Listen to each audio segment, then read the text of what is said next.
Okay, folks, this is our follow-up to talking about monatomic ions and the forming of ionic compounds. So ionic compounds can be formed using polyatomic ions as well. Poly meaning many, atomic referring to atoms, and ions being the fact that they are many atoms that form charged particles. Now, ions that have more than one atom and hold a charge are what I'm referring to. For example, this right here is the phosphate ion. Phosphate refers to the fact that a phosphorus and 4 oxygens are bound together, and this whole ion has a 3- charge. Okay, so it helps to keep the PO4 in parentheses, because this right here is the polyatomic. It's more than one element, one phosphorus for 4 oxygens. This is the polyatomic, so I put it in parentheses. It's important that the charge stay outside of the parentheses. This charge refers to the fact that it's the PO4 that are bound together that hold the 3- charge. Parentheses always help me to realize what stays in the parentheses stays the same. The charge goes to the outside, over to the outside. Okay. This right here is an example of a positive polyatomic ion. This one was negative. This is known as our ammonium ion. Now, if you're not sure how to name these, that's okay. I have provided you an ion chart cheat sheet that you are going to use in naming and in writing chemical formulas. So this right here, this ion, again, the NH4 is our polyatomic. It's 1 nitrogen for every 4 hydrogen. There are more than one element in this ion.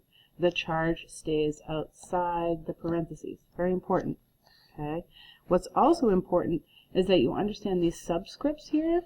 These subscripts need to stay within the parentheses. They are part of the polyatomic piece. Only the charge goes outside. It can get really confusing when putting compounds together, looking at formulas, or using formulas to look at names. You've got to understand what makes up the polyatomic and where the charge needs to be, in my mind. So now, if I were to put these two ions together to form ammonium phosphate. Remember, ammonium being the positive ion would go first. The phosphate being the negative ion is going to go second. Remember, nothing changes inside the parentheses. Nothing. Okay, how would I do this? Well, I first look at my two ions. My cation here, my positively charged polyatomic, and my anion, my negatively charged polyatomic. Remember, what is inside these parentheses need to stay the same. So we're going to do our charge swapping here. Remember, this charge that is outside of these parentheses are going to come and sit outside of this other set of parentheses. Okay? And this charge up here is going to go all the way around and sit outside of this set of parentheses. So it's a charge swap. Okay? The positive cation becomes the subscript for the anion. The negative anion becomes the subscript for the positive cation. And so when put together, you would have this as our compound, right? The 3 is going to come outside of my NH4, so it's NH4 in parentheses with the 3 outside. That would mean I had 3 of these total NH4s. And in parentheses, I have PO4, and there's only one of those, right? So that would represent the fact there's only one PO4. Now remember, when there's a single one as a subscript, we don't need it. So you would actually see this written like this. This is the chemical formula for ammonium phosphate. it is NH4 parentheses 3 PO4. Now this is probably as complicated as polyatomic ion formula writing will get, because you had two polyatomic ions being drawn together. You can have only one polyatomic in an example, and I am going to give you some examples. How wonderful! I know, I'm just that great. So here we go. We're going to do a couple of these together. So we're starting here. This number 1, aluminum hydroxide. Now aluminum, you should be able to look up from your periodic table. Aluminum is right here in this group, therefore aluminum makes the 3+ ion. So I'm just going to go Al 3+, right? That represents that ion. And hydroxide, now this is our polyatomic. You're going to need to look at this ion chart and look for hydroxide, which so happens to be right here. Boop, boop, boop, boop, boop, boop. And you can see that hydroxide is made up from oxygen and hydrogen together, and together they form a single negative charge. So I am going to write hydroxide, and I'm going to automatically put it in parentheses so I remember that that charge is the only thing on the outside. Okay? So now when I go and I do my little charge swap, I know nothing's going to change inside here. I'm not going to mess this up. I'm just going to take this charge and go boom, boom, boom. So that would be a single Al. I'm going to take this charge and put it over here. And that means I'm going to have a total of 3 OHs, 3 hydroxides. So here is aluminum and hydroxide chemical formula. Check. I highly recommend as you go through this video to potentially pause and try them on your own. Again, your ion chart can be found in 2 places. The first place is in your Google Classroom at the very top. I have linked in an ion chart for you to use. And 2, the other place you can go is your chemistry portfolio, where I have not only thrown in a picture of this exact periodic table, not a data table, periodic table, and a version of these positive and negative ion cheat sheets. So again, in order to do naming of ionic compounds, you need a cheat sheet and a periodic table. Moving on, let's try barium chlorate. Barium, barium is right here, way down in the bottom of our group 2 category. You might also be able to find it on your ion chart, like here it is, barium, which is a 2+ ion. So I like to write down my charges. So here's my Ba2+, and we're looking for chlorate. Be careful when you're looking. Some things have different names, different spellings. They look the same, but they might not be. So here we go. We're looking for chlorate. And here it is, folks, chlorate. And here's the ion itself. Cl stands for chlorine.